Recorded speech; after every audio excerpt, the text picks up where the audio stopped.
Então, gente, continuando da aula. Peraí, não sei se estava mesmo. Acho que agora já está. Continuando o que a gente estava discutindo na aula passada, eu expliquei para vocês que para uma questão de maior compreensão, a gente ia dividir o conhecimento de projetação em arquitetura em 6 subaspectos principais. E a gente ia estudar isoladamente cada um deles para que vocês tivessem consciência de que tipo de atributo diferenciado você está oferecendo para o seu projeto de arquitetura ao tomar determinadas decisões e mexer com a forma arquitetônica para atingir resultados. Essa maneira de explicar para vocês o conteúdo, gente, é para que seja focado em resultados e para que vocês tenham consciência do que vocês fazem enquanto arquitetos. A maioria de nós arquitetos usa muita sensibilidade, intuição. Eu estou dizendo que não é bom, é muito bom você ser intuitivo e ter bastante sensibilidade. Mas ter domínio sobre uma técnica, saber por que está usando e saber aonde você vai chegar e qual o resultado, eu acho que é muito importante porque nós precisamos ter um lado artístico e um lado técnico, ambos afinados de igual maneira, ok? E mesmo o lado artístico, ele precisa de técnica, e nós vamos aprender elas da aula de hoje em diante. Então eu falei sobre aspectos funcionais e fiz algumas descrições que a gente discutiu na aula passada. Falei sobre aspectos ambientais ou climáticos.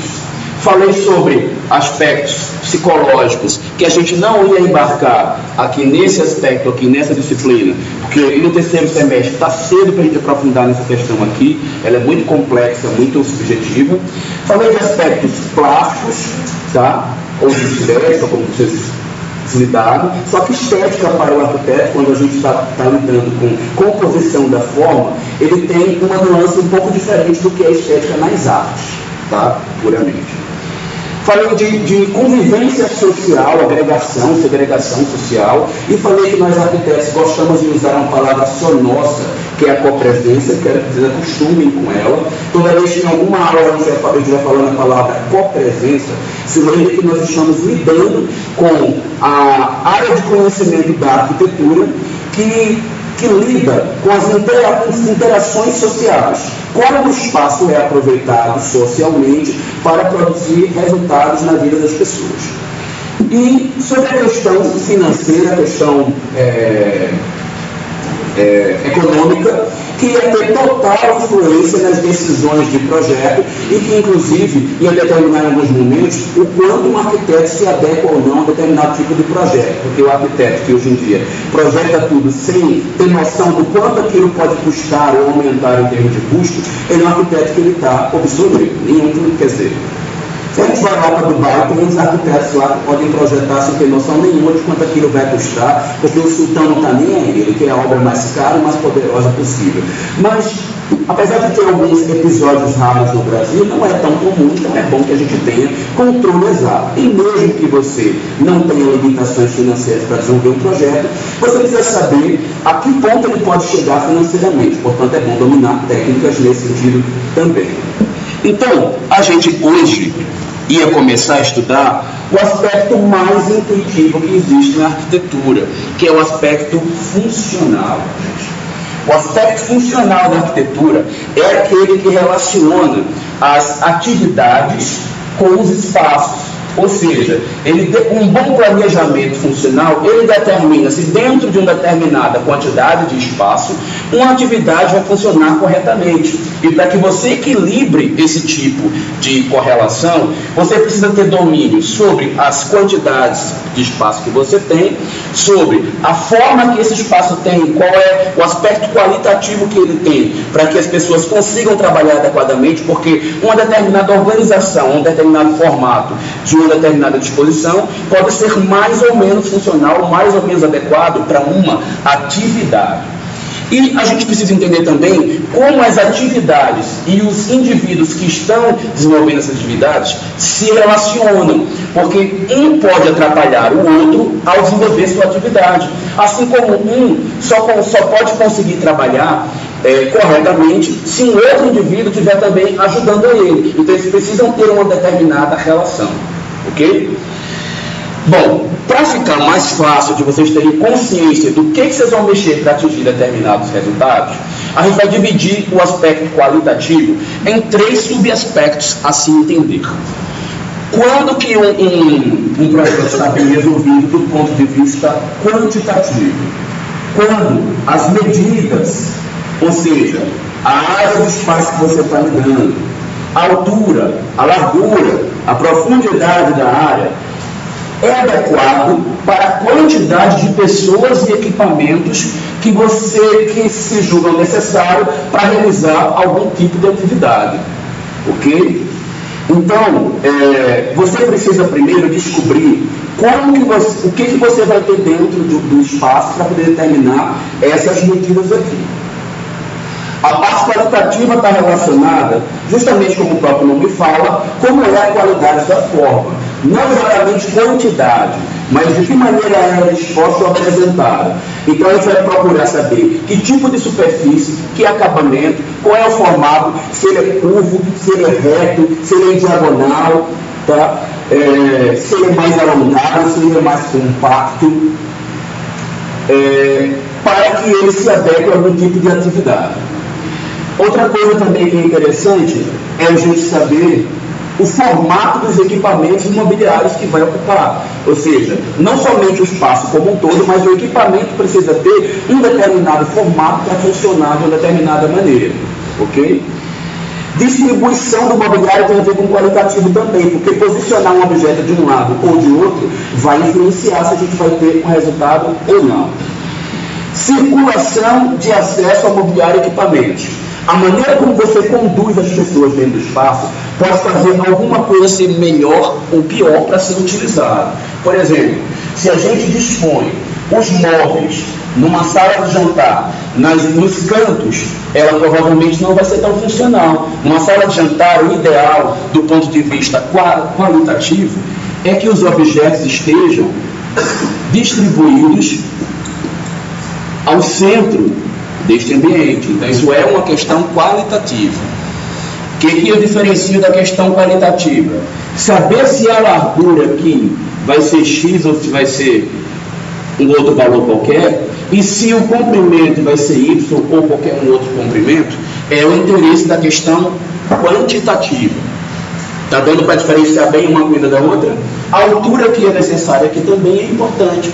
Tem locais onde as atividades acontecem bem quando a altura é maior. Tem outras que quando a altura é menor funciona melhor. Vou dar exemplos. Uma sala de estar, ela costuma ser melhor com pé direito alto. Um home theater, ele é mais fácil de controlar o resultado quando ele é mais baixo, porque você vai ter que fazer um controle acústico melhor. Um banheiro, não é bom que ele seja alto. Você sabe por que banheiro não pode ser alto? Oi? Não, porque quando a gente... Vocês sabem que é comum teto de banheiro mofar, não é? Super comum, especialmente em área úmida. No Nordeste, isso é praxe, a gente faz banheiro para mofar, a gente não faz tanta coisa, né? Mas tem como evitar, além dos produtos que tem a ver com a parte qualitativa, que você vai usar algum tipo de revestimento, uma pintura especial anti-mofo, você poderia fazer um banheiro mais baixo, porque a saída do ar pela janela seria mais fácil e ele não vai acumular vapor naquele tanto de altura que você botou lá para cima. Então isso é uma das coisas que faz com que um banheiro seja melhor ou mais baixo. Tá? Sem falar que isso vai envolver questão também econômica que a gente não está estudando agora. Por exemplo, um banheiro, você não pode fazer um banheiro muito alto, porque para que você vai revestir até lá em cima, né? E quase que te obriga a fazer muito alto a complementar, por uma questão estética, essa sequência. Então você acaba gerando mais custos, não é tão interessante. Mas eu esqueci de falar da questão relacional. A questão relacional se preocupa com o grau de compatibilidade e incompatibilidade entre as atividades que funcionam dentro de um mesmo espaço. Tem espaços que tem, e também outra coisa, também a compatibilidade dos espaços que são contíguos ou adjacentes. Tem atividades que só funcionam se uma determinada outra atividade estiver lá longe. Tem outras que só funcionam se estiver muito perto. Exemplos. Sala de jantar. Sala de jantar, do ponto de vista relacional, só funciona bem se ela estiver próximo de cozinha. Concordam?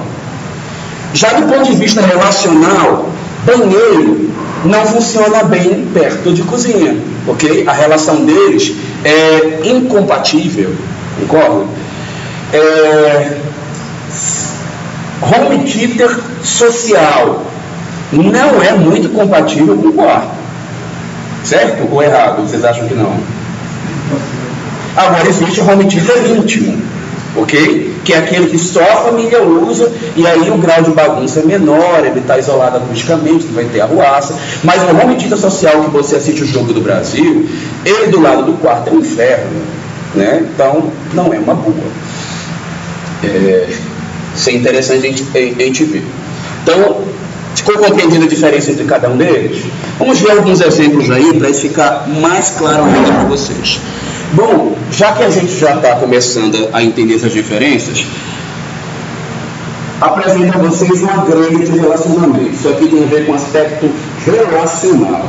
Gente, um dos instrumentos de avaliação do espaço que o arquiteto faz antes de projetar uma edificação quando ela é complexa é uma grelha relacional, que aliás todos vocês vão fazer. Após o carnaval, primeiro dia de aula, o que vocês vão me entregar? Esta grelha relacional. Vão baixar na apostila, vão imprimir esta páginazinha aqui, e vocês vão, no primeiro momento, intuir, sem que a gente, independente do que vocês estão aprendendo, eu não vou julgar se você está correto ou não. Eu quero que vocês me apresentem uma avaliação do ponto de vista de vocês, do que vocês acham que é compatível e incompatível, analisando os graus de compatibilidade apresentados aqui, ó, nessa legenda. Veja, o que é relação desejável? Relação desejável é, por exemplo, copa com cozinha. Aí você pode colocar aqui, por exemplo, número 1, 2, 3, 4, 5. Ou se você vai fazer em casa no Excel, você sai cada Excelzinho aqui e bota ali com azulzinho. Ok? Eu já peguei e botei, ó, social, eu já botei desejável, porque obviamente, né, isso aqui ninguém vai ficar precisando analisar essa coisa ridícula. Agora, você vai começar a unir. Vai ver aqui, quarto, e vai olhar com, deixa eu ver, churrasqueira. Quarto com churrasqueira. Eu colocaria totalmente incompatível. Mas isso é a minha avaliação. Poxa, mas existe algo errado se eu botasse que era só indesejável? Totalmente incompatível, quer dizer que eu acho muito grave. Agora, indesejável é uma coisa que pode acontecer com algumas restrições. Na verdade, o ideal é não acontecer, mas numa situação extrema, você pode permitir acontecer. Tem outro caso aqui, ó, relação desejável com restrições. Vamos ver. Uma relação que é desejável com restrições na minha interpretação. Não quero a minha, tá, gente? Quero que vocês, cada um pegue isso daqui e analise conforme essa interpretação de hoje. Quem vai fazer dois, ele vai fazer uma agora. Quando eu estiver lá na frente, a gente vai voltar para avaliar isso aqui. Então, eu quero o de hoje, como é que vocês pensam hoje. E eu não vou avaliar o seu grau de assertividade, até porque a minha interpretação pode ser diferente de vocês. Eu estou aceitando essa interpretação. Eu quero só que ele seja feito. Eu vou dar um exemplo de uma relação desejável com restrição. Sala de jantar, lavar. Vocês concordam que quando a gente está antes de jantar, a gente pode querer lavar as mãos no lavabo? É bom que esteja perto, certo? Mas, durante o jantar, se alguém usar o banheiro e fizer número 2, vai dar problema, certo? Então, não é a situação mais desejável possível. Então, é desejável, mas existem algumas restrições. Por exemplo, bota perto, mas vira a porta para um lado que a sala de jantar está virada para o outro, para que a troca de gases não seja direta e não cause inconveniente, né? Então é isso que eu estou querendo dizer. Então vocês vão preencher essa tabelinha aqui e vão me apresentar o primeiro dia de aula após o carnaval. Tudo certo? Lembre-se que toda atividade ela vale nota. Ela é diferente da que foi semestre passado. Esse semestre, as atividades são cumulativas e subtrativas. A prova continua valendo 10. Só que, à medida que você não entrega um exercício, está sendo subtraído ponto do exercício. Ok? Vamos então entender uma coisa que é geral em aspecto relacional na edificação residencial, que é o tema desse semestre. Gente, todo arquiteto, quando ele começa a projetar uma residência, primeiro ele tem que olhar a lógica global da residência, se está acontecendo direito. E qual que é a lógica global de projetação numa residência? Você precisa ter, no mínimo, 3 atividades: social, serviço, íntima. Essas subatividades, elas precisam acontecer de maneira tal que sempre você consiga acessar uma primeira atividade, acessar uma segunda atividade a partir de uma primeira, sem que para isso você seja obrigado a passar por dentro de uma terceira. Conseguiu sacar, Micaela? Está com a cara feia, parecendo que não entendeu, mas entendeu, né? O que eu estou querendo dizer, entre outras palavras, gente, é o seguinte: vou dar um exemplo claro do que não pode acontecer, e aí não pense que isso aqui, você vai, então agora eu já entendi, eu vou chegar lá nos prédios chiques, vou olhar, vai estar isso lá, bacana, eu já sei como é que eu vou fazer. Gente, 80%, 90% das edificações, o arquiteto projeta e não faz isso. Nossa, mas e aí, é tudo ruim esses arquitetos? Gente, a gente é profissional e a gente está sendo pago para projetar algo para algum investidor que ele tem interesses. O investidor, o grande investidor imobiliário, ele não quer uma edificação ideal, ele quer uma edificação barata e que se construa rápido. Então, às vezes, em detrimento ao aspecto funcional, a gente vai mexer lá no aspecto financeiro e vai reduzir a qualidade do aspecto funcional. Isso é ruim, mas é uma expectativa. Lembra no primeiro dia de aula que eu falei? Um dos papéis da arquitetura é atender às necessidades e expectativas humanas. E a expectativa, às vezes, do seu cliente pode ser mais econômica do que funcional. Portanto, o exemplo que eu queria dar então vamos supor que você está na tua casa, no teu quarto, tá? Falando de uma moça. E aí você é casada com um fanfarrão. O fanfarrão adora deixar a sala entupida de um monte de bêbado igual a ele. E você está lá, tomada banho, cheirosinha de camisola, descansando, louca já para dormir, mas de repente você ficou com sede e quer beber água. O que é que vai acontecer na maioria dos apartamentos brasileiros?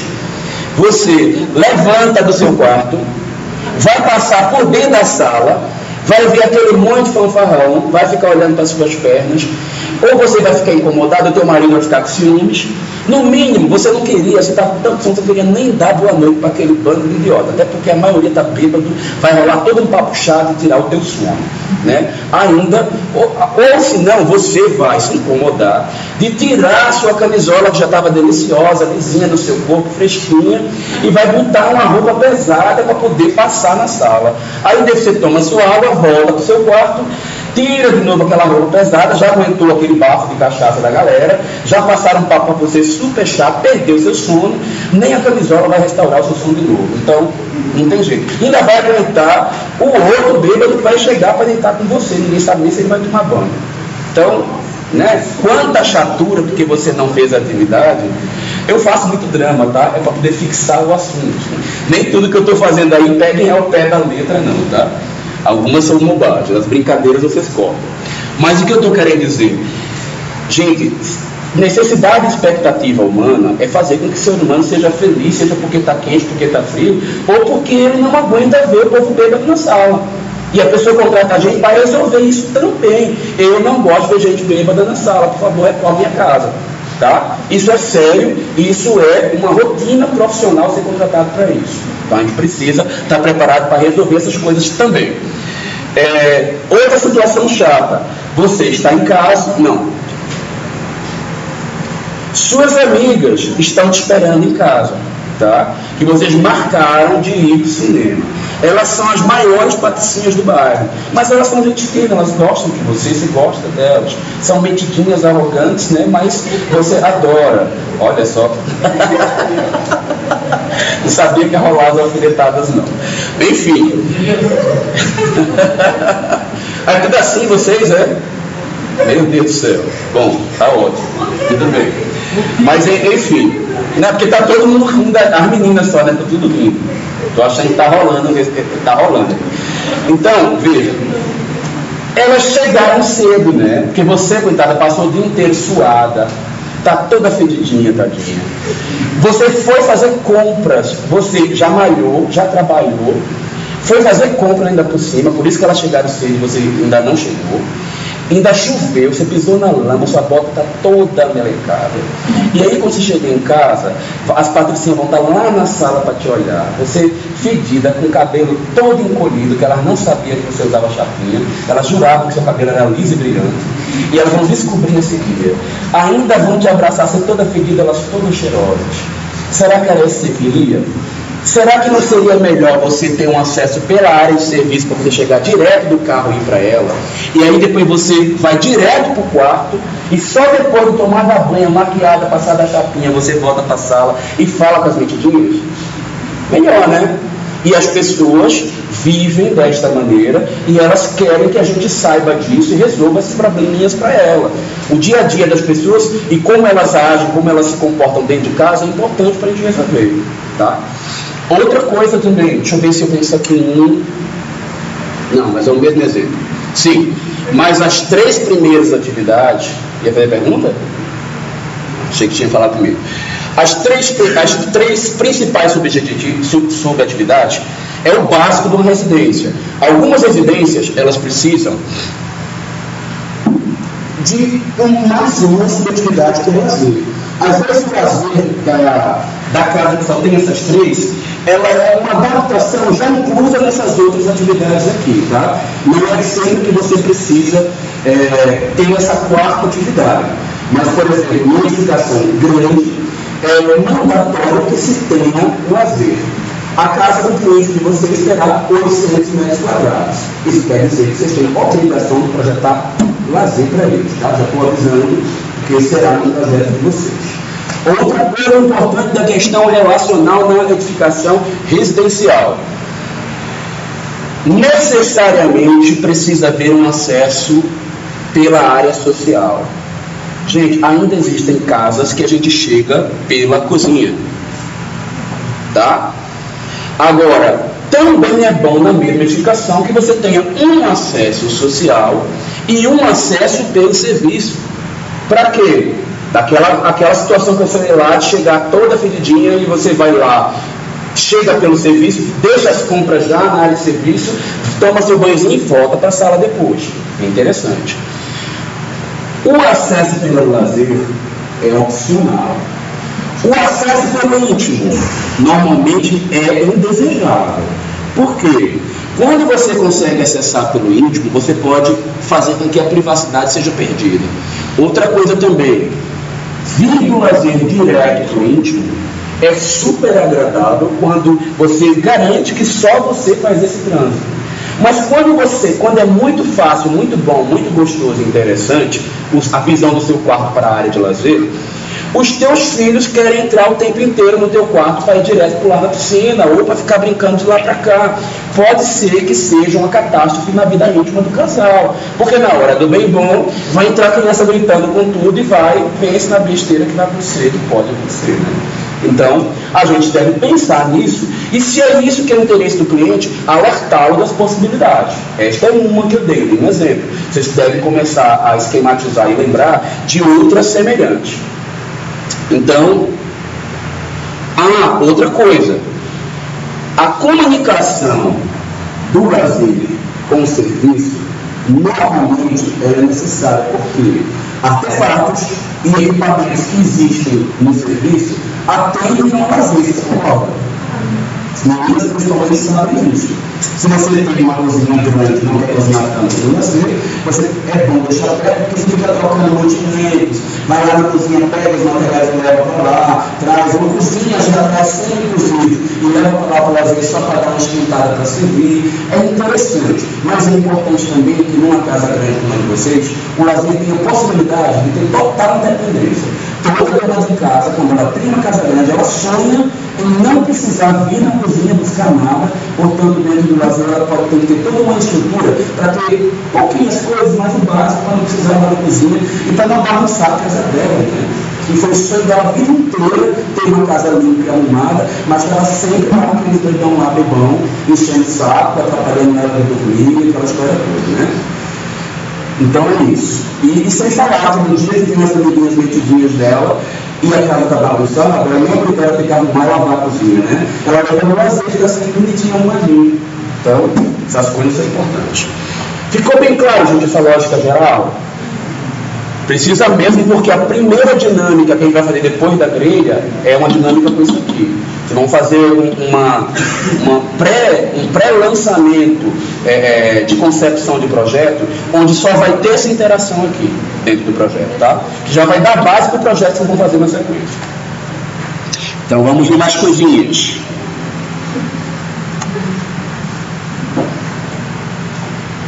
Bom, isso aqui, gente, é somente um esquema semelhante à dinâmica que a gente vai fazer após o carnaval, mostrando para vocês que tem várias maneiras de fazer aquela alteração que eu falei acontecer e ela ser boa teoricamente, porque tem alguns conflitos que a gente resolve depois, mas no global já fica resolvido quando a gente faz dessa maneira.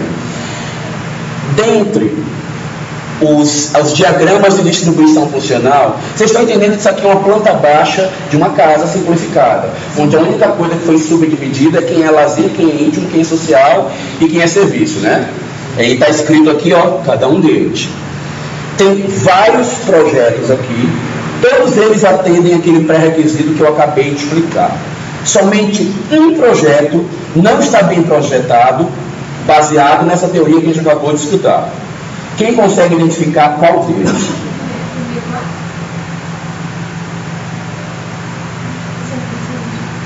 Oi? Qual? Caramba, ela foi certeira e direta, né? Deixou nem ninguém pensar. É ele mesmo. Que, vamos ver os outros? Eu consigo entrar aqui do serviço a direto social, do serviço direto social e do íntimo direto do serviço. Todo mundo se cruza aqui, ó. Mesma coisa aqui, ó. Social, de serviço. Olha lá, um quadradão, ó. Prático, super prático. Serviço aqui em diagonal, com íntimo diagonal, social diagonal, lazer diagonal, todo mundo dialogando e tudo perfeitamente, interagindo perfeitamente, sem contrariar essa lógica que a gente acabou de estudar. Olha lá, a aeronave espacial, teve um monte. Na minha turma retrasada passada, o pessoal era um pouquinho mais careta. Funcionando também tranquilamente. Gente, independente da forma que você escolher, é muito fácil criar essa lógica de interação. E vou até já dar uma dica para vocês, na experiência que eu tenho tido, para mim, eu não vejo esse problema. Mas tem gente que quando começa a fazer o projeto na minha disciplina, aí fica com medo dizendo assim, eu vou fazer uma coisa bem quadradinha, para não dar trabalho, para ser fácil de resolver, e aí para ele não ter dor de cabeça com aluno. Não se iludam, viu? O quadradinho, ele é muito mais difícil de resolver do que as formas que tem essas elaborações, em algumas questões. Em outras, não. O financeiro do quadradinho, você resolve com 2 tapinhas. Você vai lá, resolve e fecha. Agora, o climático do quadradinho é um inferno. Vocês vão ver. Então, não se apeguem ao quadradinho por ser fácil, porque não é. Tá? A gente vai ver depois que é super difícil pegar uma edificação, uma residência toda quadradinha, e fazer ela funcionar. Tem que mexer em coisa pra caramba. Ao passo que algumas formas que tem outras possibilidades de volumetria, ela pode facilitar algumas soluções. Ok? Mas realmente no financeiro nada ganha do quadradinho. Então é isso. E por que essa aqui não funciona, gente? Essa... Caramba, eu botei aqui para gravar. Eu até agora não vi aonde que a câmera está pegando. Então, deixa eu dar uma alteradinha. Porque senão vocês vão ficar em casa. E realmente estava assim, ó. A gravação não está pegando a tela inteira do assunto que eu estou passando para vocês.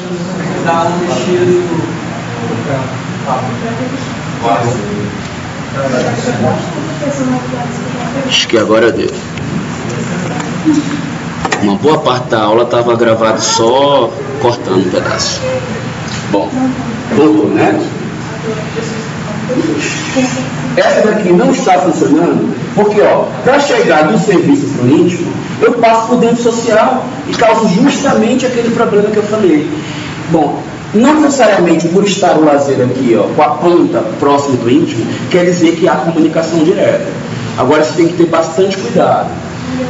O lazer, tanto do íntimo para o serviço, se tiver comunicação, precisa haver condição de quebra visual. Estão entendendo o que eu estou querendo dizer? Algum elemento, parede, vegetação, a forma, sei lá, um elemento que você bota, pode ser um elemento vazado, seja lá o que for, tem que evitar que quem está no lazer olhe para as roupas sujas da cozinha. Ou quem está no lazer fique olhando para a tua filha tomando banho lá ou trocando de roupa no quarto. Essas coisas precisam ser cuidadas quando a gente desenvolve essa distribuição aqui. Tá? Depois, quem quiser se inspirar mais, só dá uma olhadinha e pode se inspirar em outras formas também. Está tudo lá na apostila de baixar já no site. Gente, estávamos na visão macro. Vamos agora entender que no micro existem situações funcionais, ainda na questão relacional, que são macro e são interessantes para a edificação. Vamos pegar a mais complexa de todas. Dentre as subatividades da residência, a que costuma ser mais difícil de resolver é a cozinha. Todo diagrama funcional equilibrado de uma cozinha tende a um triângulo. Certo? Nunca mais esqueçam. Quer fazer cozinha, primeira coisa que vem na cabeça, triângulo. E este triângulo tem que ser equilátero. Quer dizer, a cozinha idealíssima seria equilátero. Mas não quer dizer que um triângulo escaleno, isósceles, que não seja muito irregular, não possa ser funcional também. Só de ser triângulo já está interessante o funcionamento. Mas quanto mais irregular e quanto mais achatado ou alongado demais, menos a cozinha vai ser funcional. As três subatividades principais da cozinha são cozer, tratar e lavar, armazenar. E a gente vai representar essas três subatividades a partir de alguns equipamentos. Quem pode me ajudar aqui a levantar, para saber, inclusive, o que vocês estão pensando que são esses equipamentos? O que é cozer? Fogão. Fogão é mim. Geladeira não é cozer. Hã?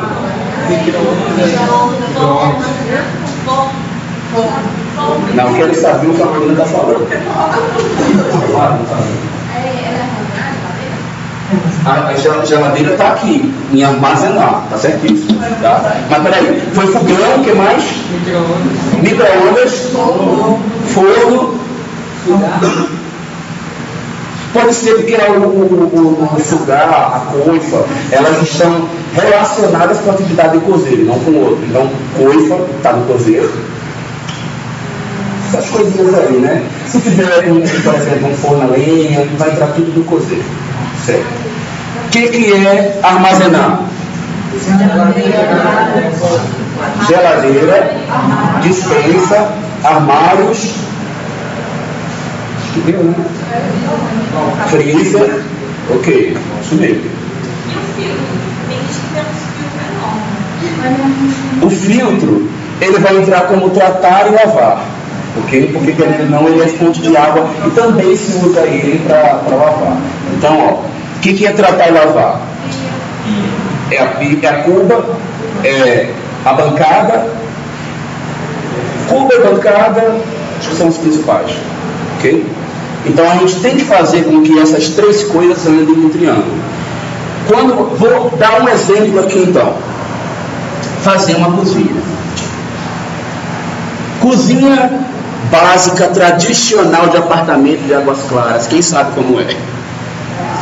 Alguém mora em Águas Claras aqui? Nossa, ninguém mora lá. É um corredorzão. É. Geladeira aqui, bancada comprida, fogão aqui. Não é isso padrão lá? A maioria.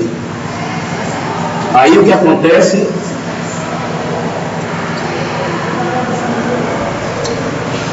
Extremidades. Circulação da cozinha fica passando pela lateral. Gente, isso aqui é o inferno da dona de casa. Especialmente se a cozinha for grande. Cozinha pequena a gente aceita, por quê? Por uma questão econômica, você não pôde fazer a melhor disposição possível e só sobrou aquela coisinha mínima para você colocar um do lado do outro. Aí a bancada nem vai ser isso tudo, né? Vai ser só a cubinha aqui e uma mixaria aqui do lado para fazer. Numa cozinha pequenininha, tá. Mas eu estou falando de triângulo, ninguém nem parou para se questionar por que a melhor distribuição é um triângulo.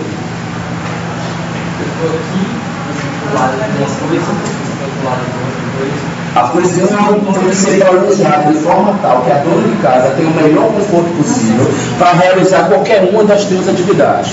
Ela tem que, num só passo, chegar no armazenar, num só passo, chegar no cozer e, nesse mesmo passo, voltar para ir para o tratar e lavar.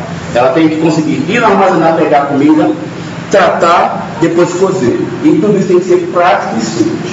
As cozinhas compridas, você bota a dona de casa na maratona. Ela vai lá no armazenar, aí volta, vai lá no tratar, e ela fica indo para lá e para cá o tempo inteiro, e cansando, desagradável e outra, perdendo tempo, porque ela tem que cozinhar, ela tem que levar os filhos para a escola, ela tem que ir para a faculdade, ela tem que voltar, ela tem que fazer uma pancada de coisa, né? Então ela tem que ter a melhor facilidade de desenvolver a atividade dela possível, e é no triângulo. Por que o triângulo isósceles é ruim? Porque você bota duas atividades aqui na extremidade, digamos, vai botar uma aqui, outra aqui, bota a outra lá na casa do balaio. Aí, ó, ela fica fácil com essas duas, mas a terceira atividade fica ruim. Ok? Um triângulo retângulo, ele pode ser muito bom, se ele não for muito irregular. Então está aqui, ó, primeiro cateto, segundo cateto, hipotenusa. Este aqui não deve ser muito diferente desse daqui. Quando ele começa a ser muito diferente, virar uma coisa assim, sinal de que tem algum problema na cozinha, tá? Então, a primeira coisa para saber se a cozinha está bem planejada são essas coisinhas aí. Mas não é só isto aqui não, tá? Bom, tá trocado um pouco meus slides. Eu acho que eu inverti essa ordem, peraí, viu?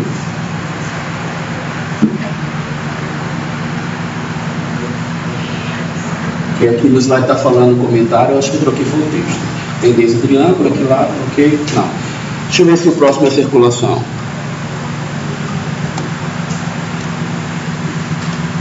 Bom, já que está nessa ordem aqui, vou falar para vocês de circulação.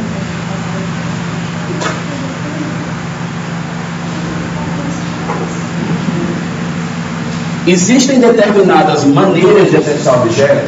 Isso é uma questão qualitativa, tá, gente? Cuidado que na prova eu posso perguntar, tá? Neste espaço há uma falha no planejamento qualitativo. E pode ser que eu mostre objetos onde a circulação está difícil de acessá-los. Esse problema é um problema relacional, qualitativo ou quantitativo? Vocês vão ter que saber diferenciar se cair uma pergunta assim na prova, perfeito? Então, como a circulação acontece no espaço, é uma questão qualitativa. Alguns ambientes funcionam melhor com circulação central, outros com periférica, outros com lateral, outros com semiperiférica, mas nenhum espaço funciona bem com circulação em S. A não ser que a função do espaço seja dificultar o acesso a alguma coisa, ou tornar o espaço inacessível, ou fazer com que alguém não queira ir para aquele lugar, porque tem algo sagrado ali por trás, que vai quebrar, que você não quer mostrar muito, ok? Fora essas situações, tudo que o arquiteto não quer num projeto é uma circulação em S. Então, os móveis devem ser dispostos de maneira tal, os equipamentos mobiliários, de maneira que você faça o menor trânsito, o menor caminho entre dois pontos, uma reta, ok? Então, fazer esse zigue-zaguezinho, nem pensar ao dispor os móveis. Então, de hoje para frente, quando vocês estiverem analisando a planta de vocês, lembram que quando vocês estavam fazendo CAD comigo, vocês vinham me perguntar: Raul, o que você acha? Me dá uma opinião, isso aqui tá legal. Por que eu ficava calado e não podia ficar criticando muito e dando muita ideia? Porque eu tenho que entrar nessas questões aqui todinhas, que eu percebia que vocês não estavam analisando, não estavam atentos. Daqui para frente a gente vai poder discutir, mas vai ser baseado nessas coisinhas que a gente está vendo, tá?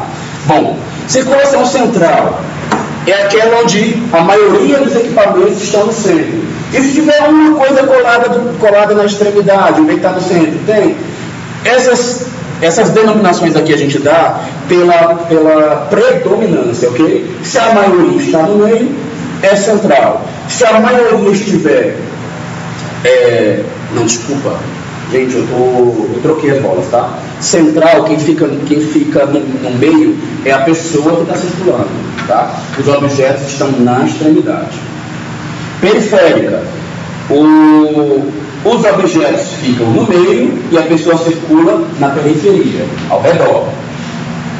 Semiperiférica, você circula na periferia, porém você não consegue dar a volta completa. Algum lado é colado. Por exemplo, quarto, normalmente é semiperiférico, concorda?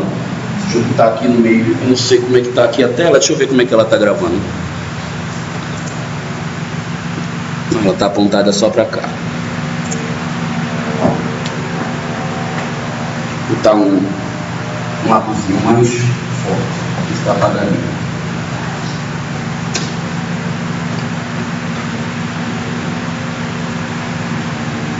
Como que é o quarto? A cama normalmente encostada na parede, criadinho, né? E aí você acessa o quarto, consegue dar a volta toda pela periferia, mas tem um canto que você não consegue passar. Isso é semi-periférico.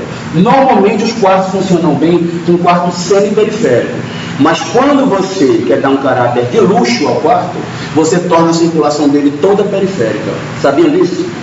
Quer demonstrar que seu quarto é de luxo? Torna a circulação periférica e ele vai, ok? Por isso que vocês vão ver, por exemplo, um motel de super luxo, a cama é redonda, fica no meio e você consegue andar ao redor dela todinha. Tem uns exemplos na internet, tinha na Casa Cor, até circundada por água. Já viram? Na Casa Cor tinha assim, tinha ela no meio, só que aí estava difícil chegar nela, né? Naquela tinha lá. Não foi Casa Cor, foi no Moral mais por dentro. Foi Casa Cor. Foi Casa Cor, né? Você meio que ia dar um pulo, né? Aí caía nela. E assim, no meu caso, aquela cama não ia aguentar, não ia funcionar muito bem, não. Eu ia fazer aquela cama, eu acho que ela ia dobrar, ia molhar, e ter alguma coisa errada naquela cama. Eu não achei ela muito funcional, não. Circulação periférica. Periférica normalmente, gente, funciona bem para sala de jantar. Sala de jantar, você deve colocar os equipamentos no meio e as pessoas vão circular ao redor, tá? Lateral. Circulação lateral funciona bem no banheiro. A gente dispõe de equipamentos de um lado e a gente circula pelo outro. A maioria dos ambientes, por exemplo, quarto não tem restrição de ter a circulação lateral, não tem problema algum. Você pode colocar todas as camas, criados mudos, guarda-roupa, tudo de um lado e circular pelo outro. É até bom que fica livre. Mas circulação lateral e cozinha tem sérias restrições. Porque faz aquela coisinha que eu falei para vocês de ir para lá e para cá para a dona de casa, ela não curte isso, porque dá trabalho. Uma coisa que é importante vocês saberem: as salas contemporâneas, elas costumam ser conjugadas. Há uma tendência natural na contemporaneidade de ter quantidades duplas, por exemplo, na área íntima. O casal gosta de 2 cubas, 2 chuveiros, alguns 2 vasos, tá? E não é incomum o casal dizer que quer 2 banheiros. O quarto do casal, aí a portinha aqui para o banheiro dela e a portinha de cada banheiro dele. Inclusive, isso não é nada de extraordinário nem de estranho, né? Porque certas necessidades biológicas não são tão favoráveis à vida afetiva do casal, se concordam comigo, né? Eu já tive um pedido de um casal que pediu para fazer 2 vasos, mas 2 vasos, gente, é com 2 boxes. Né? Não rola de você botar cagadão do lado do outro para sentir o teu cheiro, isso aí é ruim, né? A gente não vai nunca projetar isso. Gente, semestre passado botaram 2 vasos do mesmo banheiro, me apresentaram, botaram aqui na parede e foram apresentar e eu fiquei olhando para esses vasos. Pelo amor de Deus, não repita essa façanha, né? Por favor. Que às vezes é sem querer, às vezes você sabe, você não lembra, aí desenha e apresenta. Mas não adianta, se o cliente vem antes de você, você está ferrado, você botou ele para cagar junto, ele vai te amaldiçoar. Então, evita, né?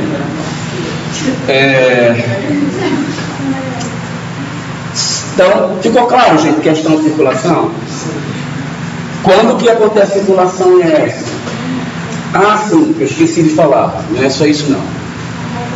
É comum fazer circulação em S em salas contemporâneas. A sala é grande, ela engloba a sala de estar e jantar, e era o assunto que eu estava explicando e eu me perdi. Também é comum integrar com a cozinha, faz balcão gourmet, certo? Já devem ter visto muito isso. Para quem não sabe, especialmente os rapazes que não sabem o que é um gourmet, espaço gourmet, simplesmente espaço gourmet é uma grande bancada onde alguém possa cozinhar, fazendo interação social com quem está na área à frente dessa bancada. Então o espaço gourmet é comum ter na cozinha e comum ter na churrasqueira. O espaço gourmet normalmente tem as três atividades: cozer, armazenar e tratar e lavar, e costuma ser dotado de coifa e de duas bancadas. Uma para o chefe gourmet, ou para o cozinheiro, ou para quem está servindo, e outra para quem está fazendo a refeição. Os super modernos, com equipamentos super... os equipamentos de cozinha mais modernos, mais clássicos, mais caros também, mas não era bem exatamente essa a intenção, mas é também, você pode fazer o espaço gourmet do chefe junto com quem está fazendo a refeição. Um bancadão largo, o cooktop dele está aqui, e aí ele está cozinhando, servindo, e você comendo aí na frente, e ele está servindo você sentado lá no banquinho, tirando uma onda e interagindo socialmente. Normalmente não é bom que você faça o chefe, gourmet, cozinheiro, sei lá quem for, nesse projeto, nessa área do espaço. A pessoa está comendo e ele está aqui, ó. Isso aqui é péssimo. Chefe, gourmet, cozinheiro, ele se sente escravo quando ele cozinha dessa maneira, tá? E a crendice também de botar a janela em cima. Não tem um lance aí que as meninas sempre me perguntam do projeto: vocês gostam de botar a janela onde mesmo? Em cima da pia, não é isso? Gente, eu não sei, se a janela for virada para um belíssimo jardim, aí reduz a sensação frustrante de você estar lavando os pratos, enquanto está aquele bando de marmanjo lá descansando, sentado no sofá. Se não for nesse caso, a janela não necessariamente tem que estar em cima da pia. Por que a janela normalmente vai para cima da pia? Porque também não é bom botar a janela em cima do fogão, porque o vento pode fazer com que a panela não faça movimento adequadamente, ok? Mas não há essa obrigação. Tem gente que vai me apresentar o projeto e fica assim: olha, eu já fiz tudo, estou conseguindo, mas já fiz tudo para botar a janela em cima da pia e eu não consegui. Não precisa, né? Não tem essa paranoia da janela em cima da pia. Não tem nada que determine que ela seja. Gente, está muito rápido, vocês estão compreendendo? Tudo ok, né? Me corta aí se estiver muito rápido e corrido. E não se intimidem em fazer perguntas, tá? Professor, eu me senti de lateral. Lateral. Lateral é quando você faz, como aquele exemplo que eu falei da cozinha. A circulação fica totalmente de um lado e na lateral da circulação fica geladeira, a bancada, fogão. E aí a pessoa, os mobiliários estão todos de um lado e a circulação é toda de outro. Tá? Já a terceira vez que eu vou falar esse assunto, esqueço, interrompo e não se termina. A sala contemporânea ideal, gente, isso não é eu que estou dizendo não, tá? A sala contemporânea ideal, de 24 anos fazendo sala, que eu encontrei na boca dos meus clientes, é que precisa ter uma área de jantar,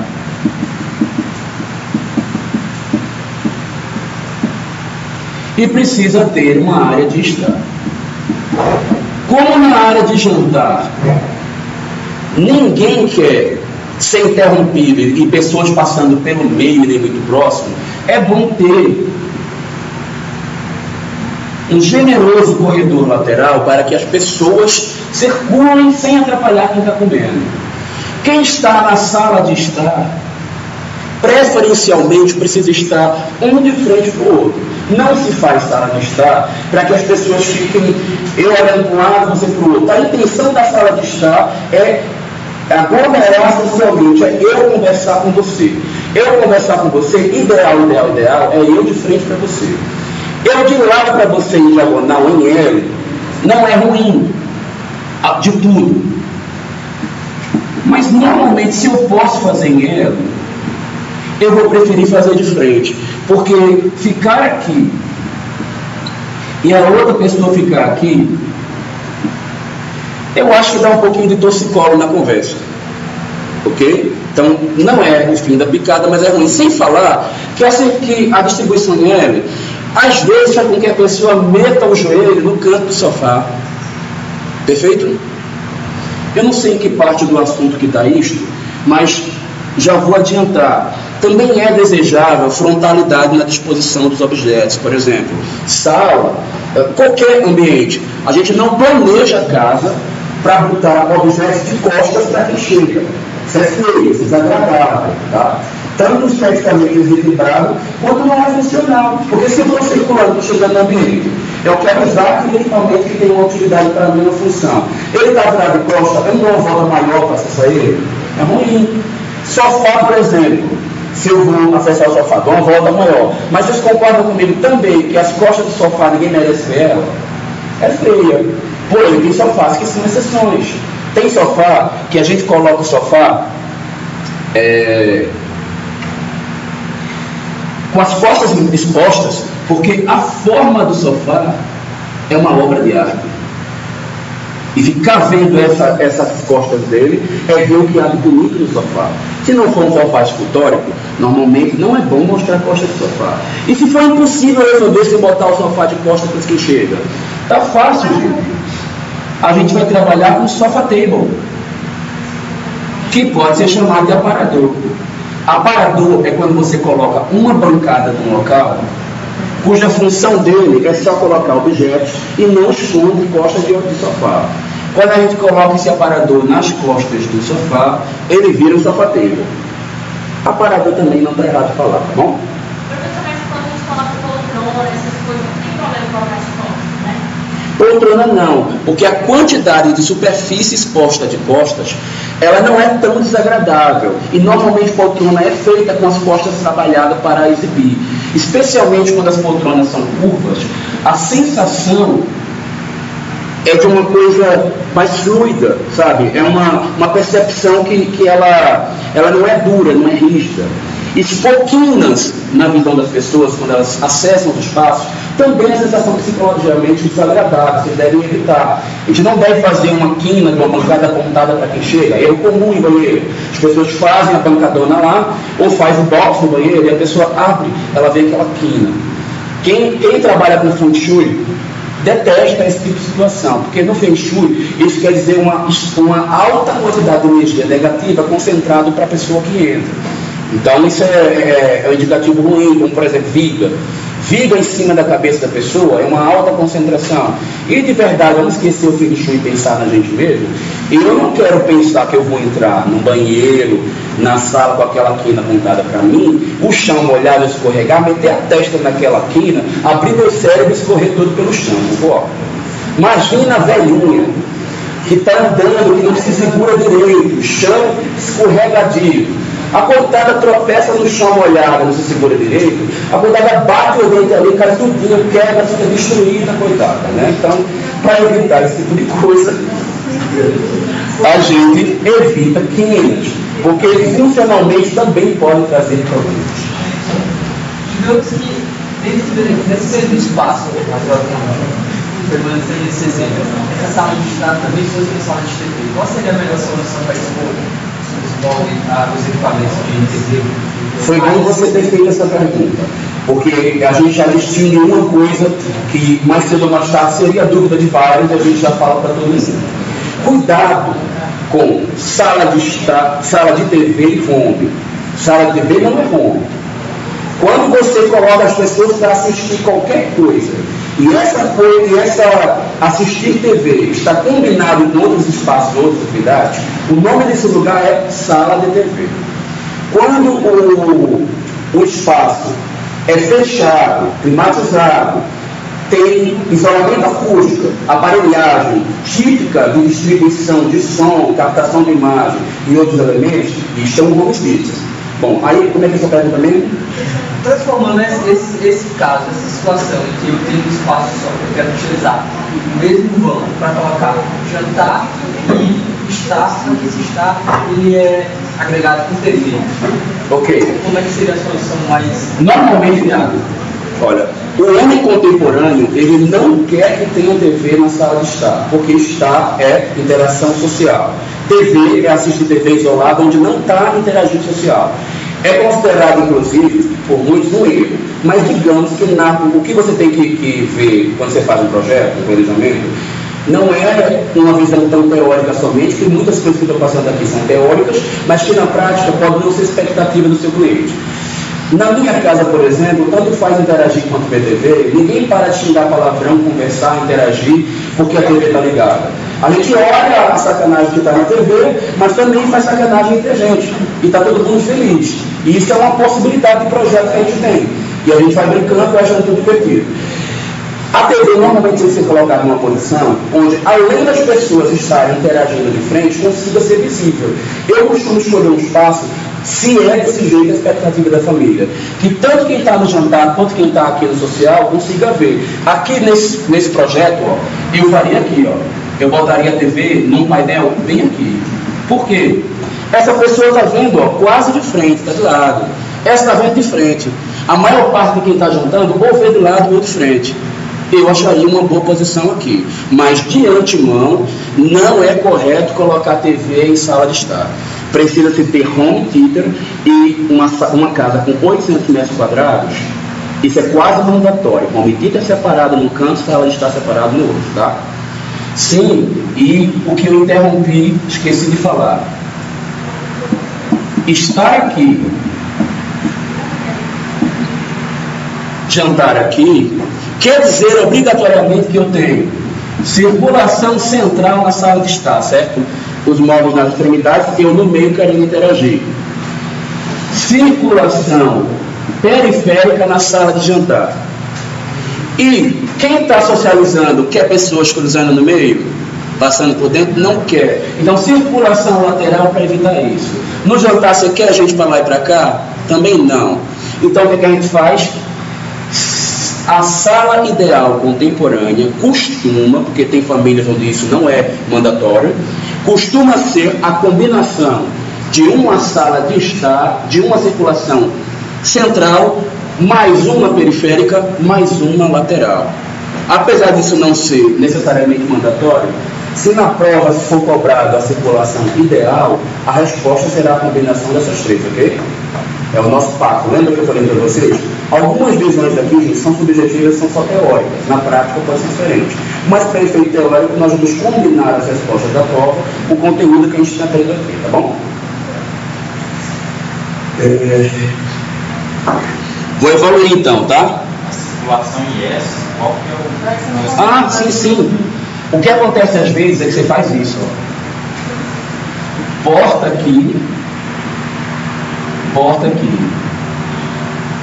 sei lá, um objeto impedindo o acesso, assim. Olha o que a pessoa faz. Muito ruim. Então, esse tipo de situação a gente tem que evitar. Sala de estar onde o pessoal mais faz circulação em S. E gera erros de circulação, de funcionamento. É chato para a pessoa. Gente, olha, depois que a gente vai atingindo a terminalidade, nossas expectativas elas ficam cada vez maiores e mais exigentes. A pessoa que tem 20 anos de idade, ela quer casa de jeito. Tem 48 e 60 tem outros. Quanto maior a idade, menos ele quer fazer esforço, mais ele quer conforto. E a casa vai cada vez mais perdendo utilidade para as pessoas mais velhas. Então, para evitar isso, a gente vai tirando essas coisas já de antemão. É que nem no caso você ter casa de andar. Casa de andar, ela não é o melhor caminho, a menor distância entre dois pontos para fazer algumas coisas, certo? Quarto lá em cima, cozinha lá embaixo. Você quer descer tudo para tomar água? Não. Você já está com 50 anos. Caramba, já trabalhei bastante. Acho que eu mereço andar pouco e tomar água.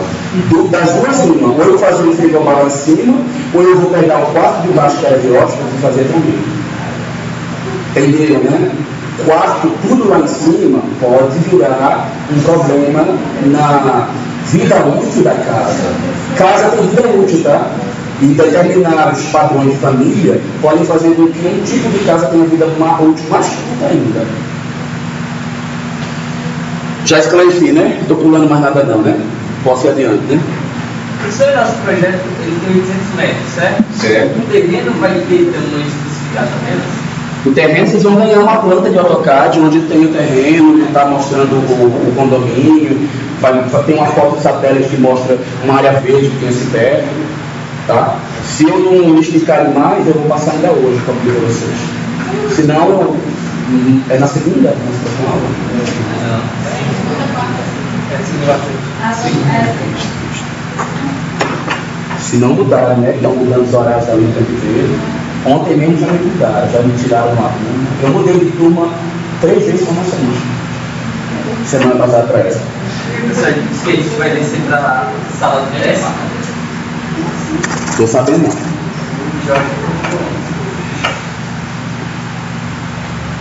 Isso aqui eu já falei para vocês, né? Sobre a distinção entre quem é uma coisa, é a predominância.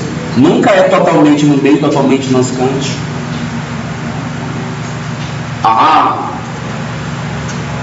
Aqui, gente, olha as situações chatas que a gente tem. Coisas que não são ideais. Bom, circulação periférica legal, central legal na sala. Perto me deve ficar com medo dando aula. Circulação lateral na cozinha. Não é ideal. Coisas que nós vamos ver mais à frente e que tem a ver com questão relacional. Banheiro está próximo da sala de jantar, mas olha a porta quando ele virou. Não está tão ruim. Eu diria que ele ainda está muito perto. Mas como o apartamento é muito pequeno, tudo bem. Quarto que é, o banheiro que é social, próximo de acesso de quarto, péssimo. Na questão relacional, nós temos problema, porque a pessoa que acessa a sala, ela vem para o quarto e vê quem está trocando de roupa. O ideal é que tenha quebra visual. Outra coisa que é importante no projeto de uma edificação residencial, especialmente nas regiões sul, centro-oeste e a parte não litorânea da região sudeste. Toda a área litorânea brasileira, as pessoas têm necessidade de privacidade, uma necessidade menor de privacidade.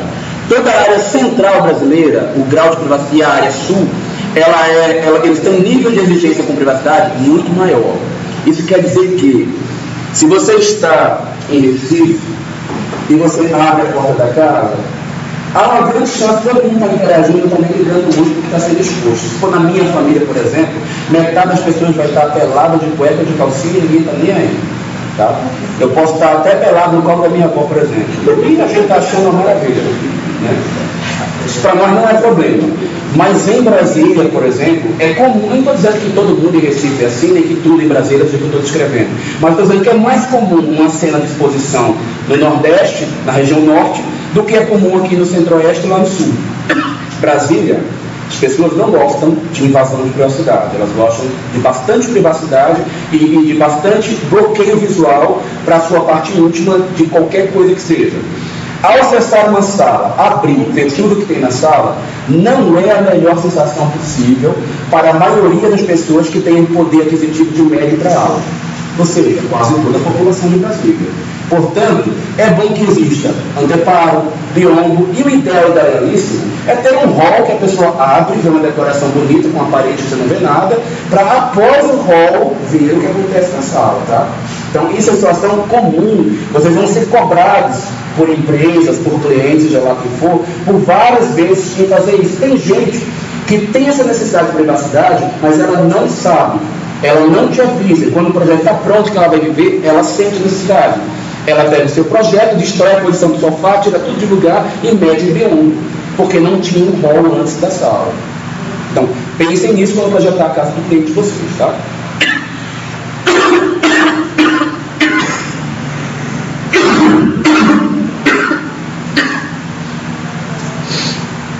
Vamos adiante. Nossa, isso aqui está repetido, já passei esse slide.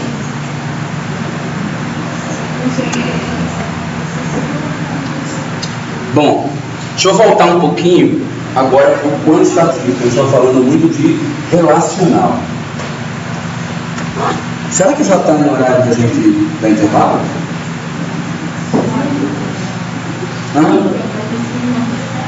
Teste? Então vamos mais um pouquinho. A parte quantitativa, gente. A parte quantitativa, ela não só é muito intuitiva, quanto ela é muito fácil de definir. Vai começar a projetar o espaço. A primeira coisa é perguntar: que atividade acontece ali dentro? É cozinhar, é estudar, é descansar. Para se cozinhar, que tipo de equipamento tem? Vai ter fogão, vai ter geladeira, vai ter bancada, vai ter isso. Levanta os equipamentos. Depois você vai descobrir qual a medida desses equipamentos. Você fala: poxa, mas eu não sei de cabeça a medida desses equipamentos tudinho. Como é que eu vou saber o espaço que ele vai ocupar? Porque a descoberta de uma questão quantitativa é descobrir quanto mede o ser humano e quanto mede o equipamento. Só que, gente, a resposta tanto do espaço quanto do equipamento está no próprio ser humano. Por quê? Uma bancada, ela tem qual largura? Será que precisa saber de cabeça isso tudo, gente? Eu posso dar alguns para vocês aqui sem problema nenhum, é simples, rápido, a gente pode até... Eu acho até que eu tenho um slide daqui a pouco, tem um monte de medidinho. Mas a gente pode descobrir todas elas a partir do próprio ser humano. Vamos ver como é que elas funcionam? Vamos pensar em termos de largura, por exemplo. Quanto que mede mais ou menos a largura do ombro de um homem? 50, tá? Sempre, gente, quando você quer pensar na medida mínima para um espaço, você tem que pegar o máximo do ser humano, ok? Então, um homem de braços largos mede 50, ok? Tem uns mais, né? Tem uns bombadinhos que ficam enormes, que é diferente, ele vai para 60 e 70, né?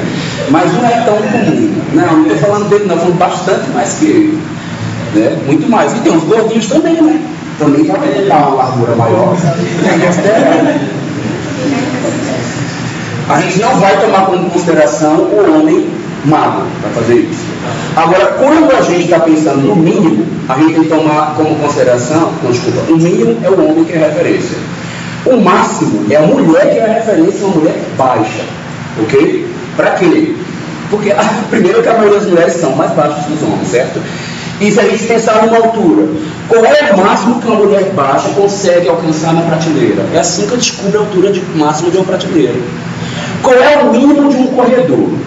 Vou pegar o homem, eu tenho que pensar que eu tenho que ter uma distância mínima, porque eu não posso ficar só no espaço que eu ocupo e andar ralando na parede, né? Parede gelada ou áspera. A áspera eu vou viver com o braço arranhado, e a gelada eu posso ficar doente. Então o que é que eu faço? Eu faço pelo menos uns 15 centímetros para andar. Se eu gostar 15, é só do lado de cá. De cá também, que eu quero andar solto no meio do corredor. Então eu não posso intuir pela largura do homem, botou 15 de um lado, botou 15 do outro, que 80 é o mínimo que pode se ter numa circulação para andar uma pessoa livre. Porém, pensa da seguinte maneira: se eu estou num ambiente onde a minha largura ela não ocupa todo vertical, eu vou ter um pouco mais de margem, porque imagina, eu tenho daqui para cá, na SOP, não posso tirar disso que sai da gravação.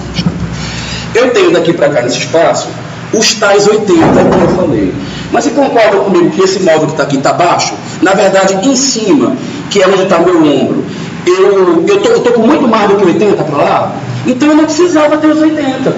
Eu podia ter 60, porque quando eu abro o braço aqui, eu tenho quase 2 metros livre para mim. Aí eu já me preocupo. Nesse espaço que tem só a mobília de um lado e não tem a parede, a circulação boa para mim já é o que sobra das minhas pernas. Se eu medir a distância entre os meus joelhos, vai dar muito menos. 40. Se eu botar uns 10 de cada lado, que aqui eu já estou mais folgado, já estou com perna, estou com ombro, vai dar uns 60. Então, massa, eu já consegui pensar quanto que seria a largura para eu conseguir andar num espaço onde tem móveis baixos, que eu não esteja limitado por parede. Mas eu já vou pensar outra coisa também. O mínimo não é o ideal, concorda? O ideal é folga. Por quê? Os gordinhos vão passar, as pessoas vão passar com guarda-chuva, com bolsa, notebook, cachorro, né, carregando o outro no colo, qualquer coisa desse tipo. Tem que pensar em tudo. E vão passar também com cadeira de roda. Nós estamos vivendo um momento da acessibilidade.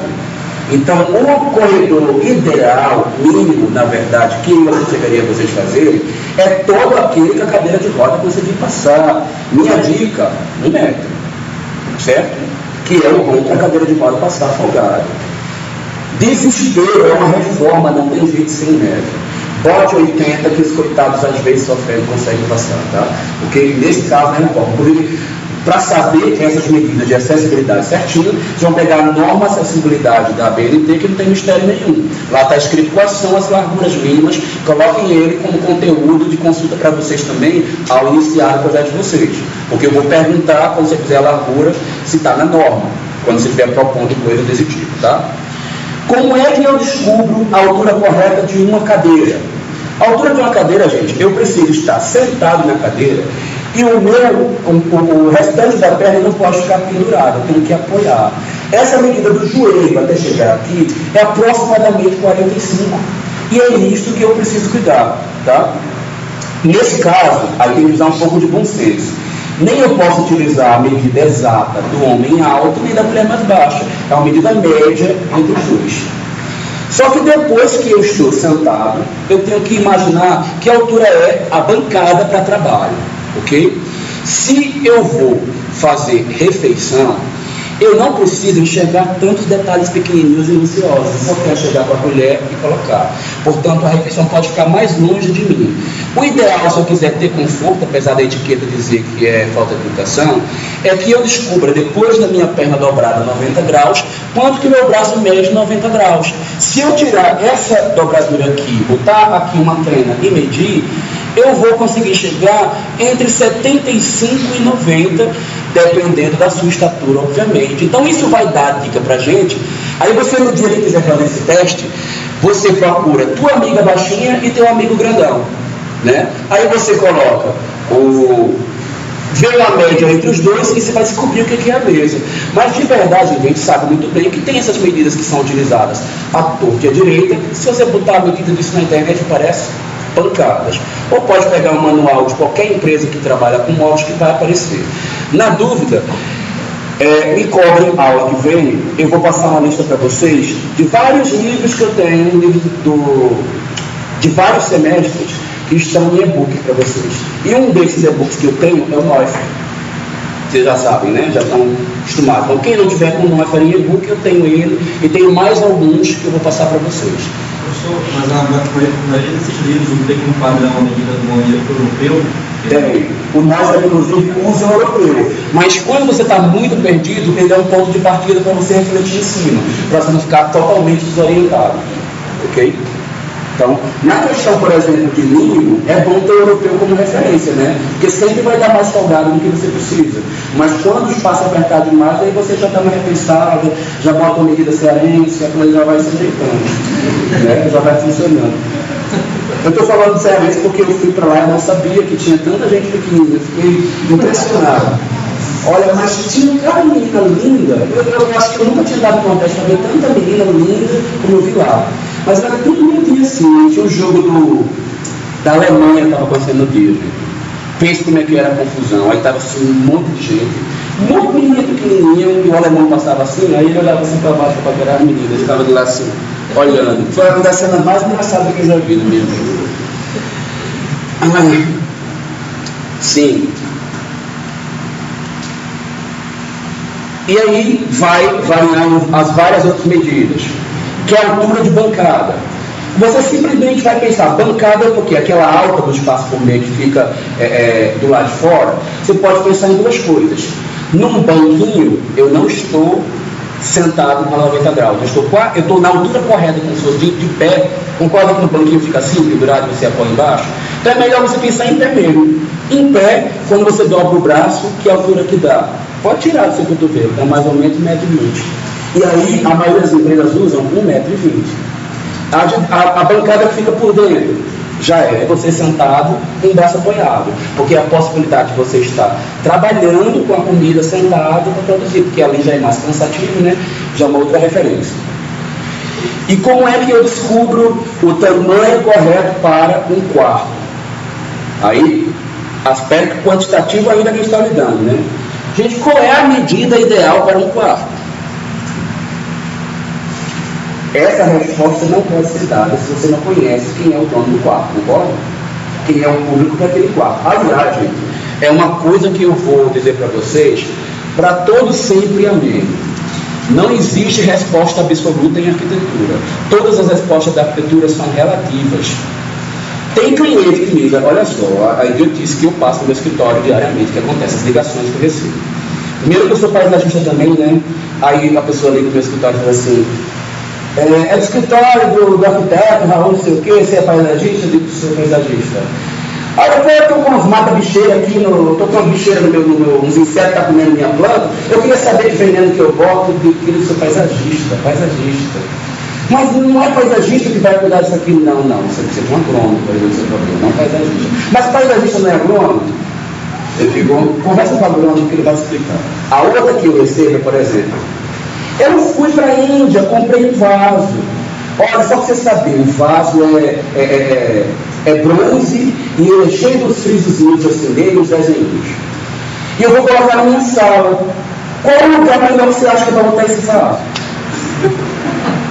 Olha, eu tenho vontade de xingar essa pessoa de todas as coisas que vocês imaginarem no mundo. Eu tenho vontade com ela. Primeiro, que ela acha que a ocupação de um arquiteto é ficar descobrindo lugar de vaso. Né? Como tem outro também que liga para mim e fala assim, olha, eu estou precisando trocar as cores das paredes da minha casa, quanto custa um projeto para você fazer as cores das paredes da casa? Eu, será que ele pensa que o papel do arquiteto é só trocar as cores da parede? Né? Ele fala assim, ainda tem a audácia de falar assim, eu já fiz tudo, já está tudo direito, só pode escolher as cores. Ou seja, ele não sabia que a casa dele podia ser planejada para o arquiteto para trocar as cores. Mas tudo bem. Mas o que eu queria xingar e dizer para essa pessoa que falou do vaso, por exemplo, é dizer para ela, sua monstra, eu sei lá como é seu vaso. Ela falou que tem uns frisos e uns desenhos. Eu sei lá se é uma girafa que está desenhada, se é um monte de quadradinho. Eu sei lá o tamanho, de forma desse vaso. Eu sei lá quantos móveis e as cores, e as texturas, e a altura, e a largura e o comprimento dessa sala. Onde eu estou querendo chegar? Não dá para ter uma resposta de um sítio sem você conhecer o sítio. Se você não sabe todas as informações visuais, funcionais e outras mais sobre o espaço, a solução não é possível. Nossa, eu falei tudo isso porque eu estava com o assunto. Quem consegue voltar no fio da meada? É o tamanho do quarto. Tamanho do quarto. Para saber o tamanho de quarto, e aliás, de qualquer equipamento na vida que vocês quiserem descobrir. Vamos primeiro pensar quem são as pessoas que são equipamento. Não é essa base que eu botei lá em cima, da questão qualitativa? Vamos criar um perfil, então. Eu vou criar um quarto de solteiro, criança de 14 anos de idade. Ok? O que é que tem que ter num quarto do solteiro de 14 anos de idade, dessa criança? Me digam.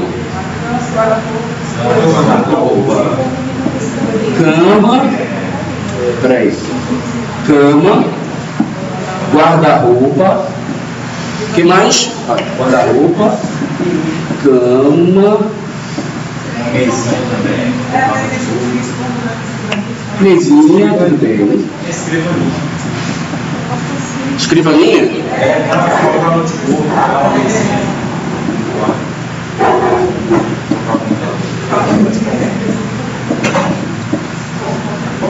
Guarda-roupa, né?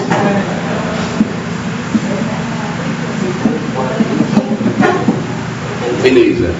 Então vamos lá. Cama de solteiro, certo?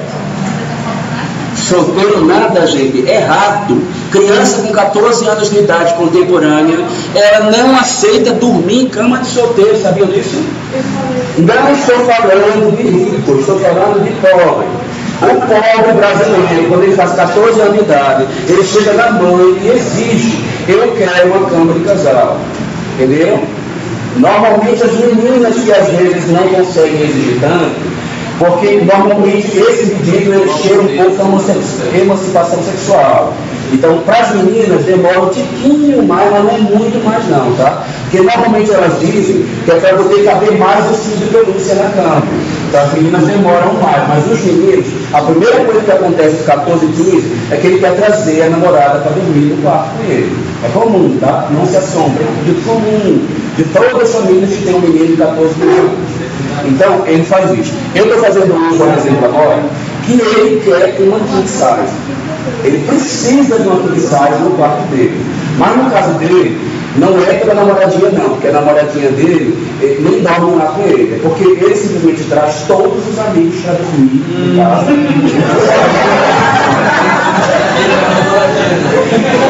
Olha, eu acho que não é pelo motivo que vocês estão dizendo, mas eu não perguntei. Porque eles jogam videogame até tarde e às vezes vão caindo pelo chão em qualquer lugar e dizendo à mãe deles que quando chega lá, ela encontra cada um jogado no tapete em cima da almofada, todo mundo dormindo depois que acaba o jogo. Então, nossa, eu vou até mudar de assunto. Mas olha, a cama tem que ser de casal, tá bom? Se fosse uma cama de solteiro, ombro do homem, 50. Espaço para não ficar batendo na madeira, 15 de um lado, 15 do outro. Opa, descobrimos a largura de cama, 80. Quanto mede o homem? Médio. 1,75, uma média de homem. Mas ninguém gosta de ficar dormindo com o pé encolhido, né? Eu, particularmente, eu quase sempre durmo com o meu pé pendurado para fora da cama. Porque me desagrada ficar confinado somente na cama. Eu não gosto. Tem espaço para travesseiro e tal. Então, precisa ter pelo menos uma folga. Uns 10 assim para nunca bater a cabeça no espelho da cama. E mais uns 10 para dar uma sobra no pé, tá bom? Então, 1,75, 1,95. Mas eu já vou dizer para vocês que a cama solteiro padrão tem 80 e aqui tem 1,90, tá? Isso é o padrão comercial. Gente, por que eu estou contando toda essa anedota e não estou simplesmente dizendo a medida? Eu quero que vocês sejam profissionais pensantes. Chegar e deduzir uma medida é mais inteligente do que perguntar para alguém que medida é, você não vai decorar tudo isso. Mas se você sabe a lógica que fez você chegar naquela medida, você descobre sozinho por intuição. E até você lembra daquela medida antiga, você não lembrava mais qual é. E tudo é totalmente dedutível. Não tem nada de medida que a gente não possa deduzir por você mesmo. Se você tiver, inclusive, a estatura mediana, você deduz tudo naquilo. Tá bom? A única coisa que talvez você não deduza sejam os acessos para deficiente. Equipamentos de uso corriqueiro de quem é deficiente tem que estar na linha de 1 metro de altura para ele acessar e apertar, porque ele não vai sofrer tanto se esticando para alcançar. Então pensa nesse 1 metro para ele acessar as coisas e está de bom tamanho, tá? E quando é para cima para guardar, 1,20 m, 1,5 m já é topo dele pegar, ele já não consegue pegar na profundidade, ele só pega se estiver na frente. Mas entre 1 m e 1,5 m é para o deficiente. A mulher, ela alcança objetos entre 1,5 m e 2. Quando chega em 2, ela já está pegando só o que está na pontinha. Ela não consegue mais ir lá no fundo atrás, ela precisa de um homem. Então, pensa, não faz armário lá para cima de 2, porque isso vai dificultar a vida da mulher. A não ser que o que está acima de 2, embaixo já tem tudo quanto é panela no espaço para ela. Mas a panela de usar no Natal, não usa todo dia. Aí você bota as panelas de Natal lá naquela prateleira acima dos 2, aí tudo bem. Aí ela vai lá no marmanjo, pede para ele subir, que ele manda o desgraçado mandar para o armário alto, né? Aí ela vai lá, ele vai lá e puxa. Ou bota a escadinha também, né? Mas eu não reduzi o quarto. Eu já alertei que não é isso daqui, tá? Vai ser de casal. Sendo de casal, vamos pensar o seguinte. Quando é casal, não precisa ter tanta folga assim. Então, os meus 50, junto com os teus 50, vai dar 1 metro. Eu posso folgar 10 centímetros entre eu e você, que você está assim tão afastado, e uns 15 de cada lado, lembra que a gente já usou para deduzir a cama do solteiro? 15 de cada lado, 30, mais 10, 40, 1 metro que nós dois juntos ocupamos, 1,40 m. 1,40 m para a cama do casal. Mínimo. Este casal aqui é o casal pobre, tá? O casal das Casas Bahia, ele compra a cama de 1,40 m. Na própria Casas Bahia tem a king size de 1,90 m. Aí, gente, King, Super King e outras denominações, elas vão ser de acordo com os fabricantes e de acordo com também o grau de prestígio que o quarto precisa ter, porque tem quarto com cama maior do que 2. né? Existe, já ouviram falar nesses suítes de presencial de motel, tem, né? Grandones, existe mais do que isso. Nunca ouviram falar que o pessoal estava dando festinha, festa de aniversário comemorando no motel? Um quarto que é assim. Já vi bastante isso. Você pode estar no aniversário. Ó, estava na moda, viu, uns 2, 3 anos atrás. Isso era só o que eu ia falar. Então, bota na internet e ver o que acontece. O pessoal faz festa mesmo. Eu já vi um caso de polícia onde morreu um adolescente dentro do motel, numa festa que eles estavam dando dentro lá, que tinha de tudo pago e drogas. Um deles morreu. Bom, mais que eu estava deduzindo 1,40. Criado mudo, vocês estão falando aí. Quanto que vocês sugerem? 40, vou aceitar. Largura aqui para trabalhar na bancada com o computador. Vou botar um 20, que você está indecisa. Porque um 60 para a pessoa e alguma coisa a mais do lado, né? Se ela não estiver utilizando, está lendo de um lado um livro, do outro um notebook. É isso, né? Que você pensou. Agora, aqui eu preciso de 1,90 m. Da cama para cá para o guarda-roupa, eu posso ter a seguinte situação. Lembra que eu falei que o mínimo ideal seria 80? Lembram disso? Só que quando eu não tenho o espaço de causado, numa situação de AP, digamos, esse quarto é mínimo, é kitnet, eu não estou podendo abusar do espaço, a gente abre mão desses 80 e pode botar 60 no quarto. Mas a primeira atitude do arquiteto é jogar esses 60? Não. Aí vai tentar botar 80. E o guarda-roupa? Gente, o guarda-roupa guarda objetos que saem da medida do nosso ombro. Guarda, o mais largo que tem é a camisa. A camisa mede 50 também, igual a gente. Porém, a camisa não tem que entrar montada no guarda-roupa. Ela precisa de uma folguinha, um pouquinho de um lado, um pouquinho do outro. Um 5 para cá, um 5 para lá. E esse guarda-roupa vai ficar com profundidade de 60. Qual que é a extensão disso daqui? Depende da quantidade de progesterona e estrogênio que existe no ser habitante.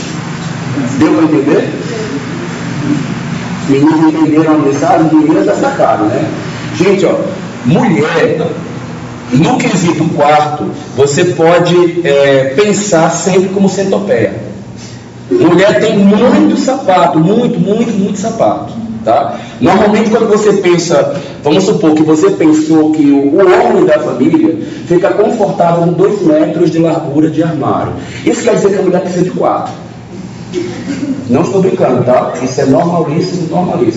Não é que você não tem muito sapato? Não tem como, elas não podem ter poucos sapatos. Isso aí é um problema sério que a mulher precisa conviver, né?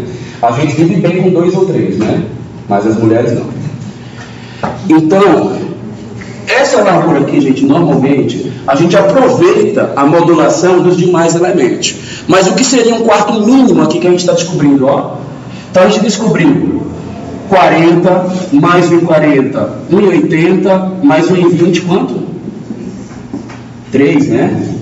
Aí a gente descobriu 60, mais 80, 1,40, mais 1,90, 3,30, fez? Não, peraí. 1,40, 3,40, 3,30.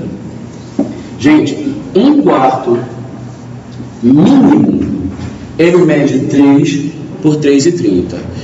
A pessoa que tem uma casa como a que vocês estão projetando, jamais terá um quarto mínimo, certo? 800 metros quadrados, jamais terá um quarto mínimo. Então, você tem que pensar muito além disso. Tem uma norma que estipula esse tamanho mínimo? Quê? Tem uma norma que estipula isso? Olha, o que tem é norma de acessibilidade. Não tem não. Não tem uma norma que determina que você pode ter não. Nas prefeituras de algumas cidades, há normas que dizem o mínimo que você pode ter para determinados ambientes. Que eu saiba, no Código de Brasília, no Código de Obras de Brasília, eu não lembro de cabeça não, que ele é cheio de emendas, ele é cheio de outros decretos que adicionam a ele, então fica uma confusão. A única coisa que ele exige é tamanho de banheiro e quarto de empregada. Os demais, ele aplica a lei do consumidor para a gente resolver. Se não ficou funcional e não atendeu, aí o arquiteto vai ser colocado na lei do consumidor. Em Brasília não há essa determinação. Nas prefeituras da maior parte do Brasil, existe alguma norma que diz o mínimo que você pode colocar. Tá? Agora, quando o espaço é para ter acessibilidade, aí tem norma para tudo que vai atender a pessoa, o deficiente. Mínimo de largura de porta, e não é uma resposta pronta, tá? Tem gente que pensa que a largura de porta de banheiro tem que ser 90, tem que ser 1, tem que ser 80. Não, cada caso é um caso. Se o acesso for girando a cadeira para fora do ambiente, a porta é uma largura. Se for para dar o giro dentro, aí a porta é outra. Tem que ver quanto de espaço que você tem. Se o projeto é uma reforma, a medida é uma. Se o projeto é um prédio novo, a norma já diz que é outra. Então tem que ler a norma, infelizmente. Tá? A resposta não é pronta. Mas não tem uma determinação que as coisas são diferentes, não. A gente sabe que ao projetar errado essas medidas aí, a gente não vai alcançar um determinado resultado. Vocês querem dar um intervalinho? Então vamos dar uma paradinha, 10 minutos, né, para a gente consertar, depois é sexta, né?